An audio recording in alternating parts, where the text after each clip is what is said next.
सरकारी स्कूलों की दुर्दशा। इस सरकारी स्कूलों की दुर्दशा का सबसे बड़ा कारण ऐसा नहीं है कि गवर्नमेंट टीचर ही है, उसकी दुर्दशा का कारण कहीं ना कहीं हम लोग भी हैं। आज हम सरकारी स्कूल के टीचर्स और सरकारी स्कूल की तरफ को ऐसे उंगली खड़ी करे हैं, लेकिन ये नहीं सोचते कि अगर एक उंगली उनकी तरफ है तो तीन उंगली हमारे पास भी है। ऐसे क्या कारण है कि जिनकी वजह से आज सरकारी स्कूल जो है पीछे हटते जा रहे हैं और हम लोग जो है दर ब दर कर्जे में डूबते जा रहे हैं। उन्हीं कारणों पर आज हम विचार विमर्श करेंगे। अब मैं आपको बताता हूँ, जहां भी आप रहते हैं, आपकी गली मोहल्ला शहर कस्बा, आपके आसपास, आप अपने बच्चों को एक अच्छा भविष्य देना चाहते हैं। अगर मैं थोड़ा सा गणना करके आपको बताऊं, उस पर थोड़ा आप लोग विचार विमर्श करना और सोचना। अगर आपके आसपास से लगभग 100 बच्चे प्राइवेट स्कूल में जाते हैं तो एक बालक पर लगभग 3,000 से लेकर 2,500 रुपए तक का खर्च आता है, जिसमें 2,500 रुपए वैन का खर्च आता है और जिसमें 1,500 रुपए से लेकर 1,200 1,000 तक स्कूल की फीस होती है। अगर मैं एक स्कूल का औसत एवरेज लूं तो हर महीने 2,000 रुपए का खर्चा आप मान सकते हैं। अब हम आपको बताते हैं गणना करके कितना मोटा पैसा आप प्राइवेट स्कूल्स को देते हैं। 100 बच्चे अगर आप प्राइवेट में भेज रहे हैं तो हर महीने अगर एक बच्चे पर 2,000 रुपए का खर्चा होता है तो एक महीने में हम लगभग 2 लाख रुपए प्राइवेट स्कूल को देते हैं। अगर हम एक साल की गणना करें और 2 लाख की गुणा करें हम 12 महीनों से, तो लगभग 24 लाख रुपए आप प्राइवेट स्कूल्स को देते हैं। इसके साथ साथ यहीं पे आपके खर्चे नहीं निपटे, इसके साथ साथ में आपको एडमिशन फीस भी देनी पड़ेगी, ड्रेस भी लेनी पड़ेगी, बुक्स भी लेनी पड़ेगी। तो 100 बच्चों पर लगभग 20,000 गुणा 100 अगर हम करते हैं तो लगभग 20 लाख रुपए का ये अतिरिक्त खर्चा है। तो पूरे साल में अगर हम 100 बच्चों का एक औसत एवरेज निकाल लें तो लगभग 44 लाख रुपए खर्चा आता है प्राइवेट स्कूल में बच्चों को भेजने पर, जब आप एक बच्चे पर 2,000 रुपए का खर्चा करते हैं। अगर आप 4,000 रुपए एक बच्चे पर खर्च कर रहे हैं तो समझ लीजिए कि प्राइवेट स्कूल को आप एक महीने के अंदर 88 लाख रुपए दे रहे हैं। अगर मैं चलो एक औसत एवरेज मान के चलता हूँ, चलो 100 बच्चों पर 2,000 रुपए खर्चा है तो 200 बच्चों पर, जब 100 बच्चों पर तो आ 44 लाख रुपए खर्चा, तो 200 बच्चों पर 44 लाख गुणा 2 अगर हम करते हैं तो 88 लाख रुपए खर्चा आएगा, जब एक बच्चे पर 2,000 रुपए खर्चा है। अगर हम 300 बच्चों का आकलन करें तो 1,32,00,000 रुपए जाता है। अगर एक प्राइवेट स्कूल की हम गणना करें तो लगभग एक प्राइवेट स्कूल के अंदर 1,000 से लेकर के 2,000 तक बच्चे होते हैं।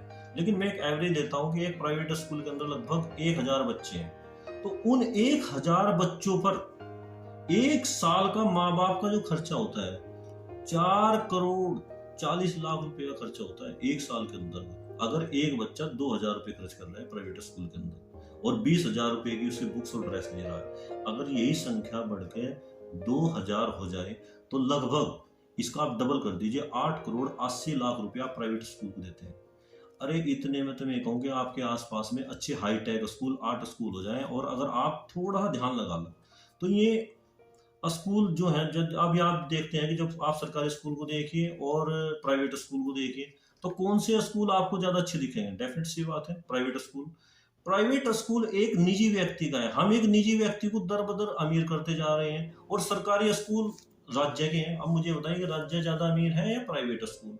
डेफिनेट सी बात है राज्य ज्यादा अमीर है। तो राज्य के स्कूल की स्थिति आज कैसे ऐसी क्यों है? इसका कहीं ना कहीं इसके जिम्मेदार हम खुद भी हैं, क्योंकि हमारे संविधान के अंतर्गत सभी को निःशुल्क और अनिवार्य शिक्षा देने का वादा किया है गवर्नमेंट ने। हमारा संविधान कहता है कि सबको निःशुल्क और अनिवार्य शिक्षा मिलनी चाहिए। अब राज्य ने तो अपने स्कूल खोल कर दे दिए, अब आप उसके अंदर बच्चे भेजें ना भेजें वो तो आपकी गलती है।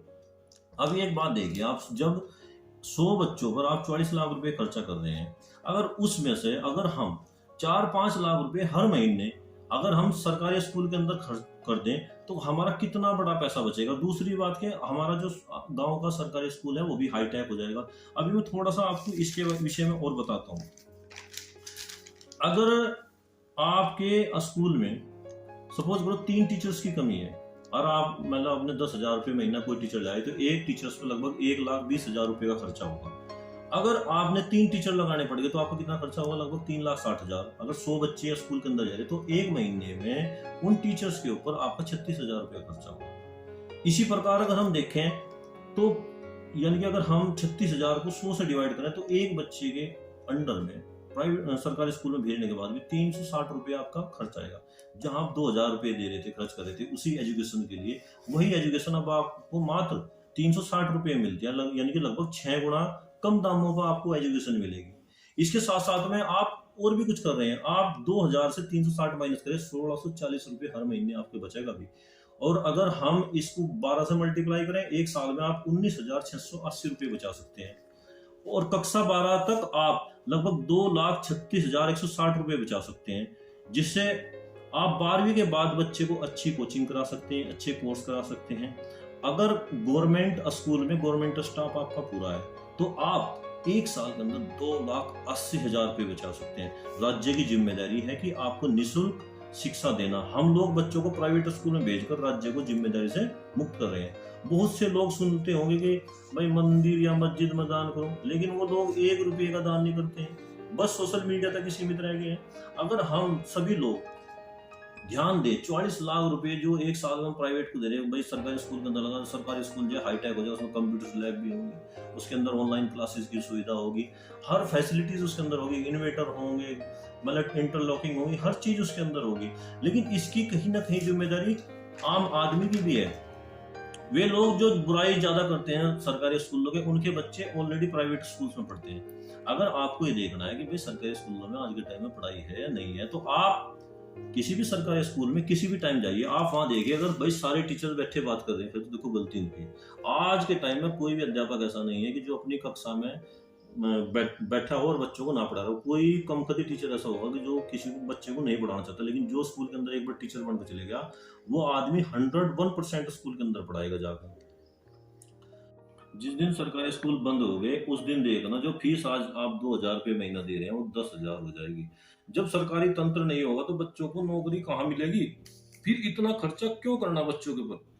आप विदेशों में जाइए, विदेशों के लोग इतने होशियार हैं कि वो अपने बच्चों को सरकारी स्कूलों में पढ़ाते हैं, और आज उनके बच्चे नासा में बहुत अच्छी अच्छी पोस्टों पर, बड़ी बड़ी कंपनियों में MBA, MCA, MTech हर प्रकार के कोर्स कर रहे हैं। आज वो राष्ट्र विकसित राष्ट्र हो गए, हम आज भी विकासशील हैं, क्योंकि हम अपनी बुद्धि का प्रयोग करना ही चाहते। हम हिंदुस्तानी लोग हैं, रेल के डिब्बे हैं कि भाई मेरा बच्चा प्राइवेट में जा रहा है तो दूसरे का भी प्राइवेट में जा रहा है। ये पता नहीं कि बच्चे को समझ में आ रहा है नहीं आ रहा। बस आज के जो प्राइवेट संस्था है वो जो है खाने कमाने का धंधा बन गई, लेकिन हम लोग उसको बढ़ावा दे रहे हैं। कक्षा 12 तक प्राइवेट में अगर कोई अपने बच्चों को पढ़ा रहा है तो वो नींबू की तरह निचुड़ गया। जब वो कक्षा 12 करके उसका बच्चा निकलता है तो माँ बाप कहते हैं भाई देख, अब तो हमारे पास पैसे नहीं, BA बाय कर ले। वही टाइम तो था बच्चे पर भाई कोर्स करता, अच्छे कहीं ना कहीं कामयाब होता। इससे पहले मैं पूर्व साइड में था, मैंने देखा कि वहां पे ज्यादातर लोग अपने बच्चों को सरकारी स्कूलों में भेजते थे। उसके बाद वो लोग 12वीं के बाद उनका बहुत अच्छा पैसा लगाते थे, 2 लाख, 3 लाख, 4 लाख। आज वहीं देख लो, पूर्व साइड के ज्यादा IS-PCS है या हमारे यहाँ के ज्यादा IS-PCS है।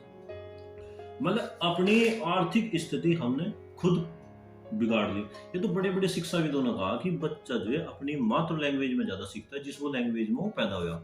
दूसरी लैंग्वेज में अगर वो बच्चा पढ़ेगा तो वो सिर्फ रट्टाफिकेशन करेगा, उसके अलावा कुछ नहीं। आज का जो मेरा नारा है, पैसा बचाओ स्कूल बढ़ाओ। अगर हम सभी लोग स्कूलों में ज्यादा ध्यान देंगे तो स्कूल ज्यादा से ज्यादा प्रोग्रेस करेंगे। बंद करेंगे। पिछले 10-12 सालों का मैं भी एक आकलन देख रहा अपने गांव का। भाई ज्यादातर जितने बच्चे प्राइवेट्स के अंदर गए, एक तो बच्चे जो है वो कुछ काम नहीं करना चाहते, उनकी इतनी ज्यादा हमने स्टेटस बढ़ा दिया, छोटा मोटा काम वो नहीं करना चाहते। माँ बाप उन्हें बोलते हैं भाई काम करना, वो काम नहीं करना चाहते। इसके अलावा जितने बच्चे हिंदी मीडियम स्कूलों के अंदर गए, वो बच्चे जो है पढ़ पढ़ कर गवर्नमेंट जॉब के अंदर जा रहे। अगर आपको मेरी बात पे यकीन नहीं हो तो आप अपने आसपास के आंकड़े उठा के देख लो कि आपके गांव से कितने बच्चे सरकारी स्कूलों में हैं, वे इंग्लिश मीडियम के हैं, हिंदी मीडियम के हैं।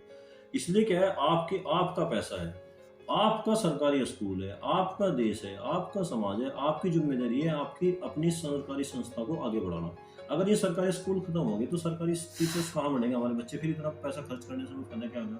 बस आज का जो स्लोगन है मेरा ये है कि पैसा बचाओ और स्कूल बढ़ाओ।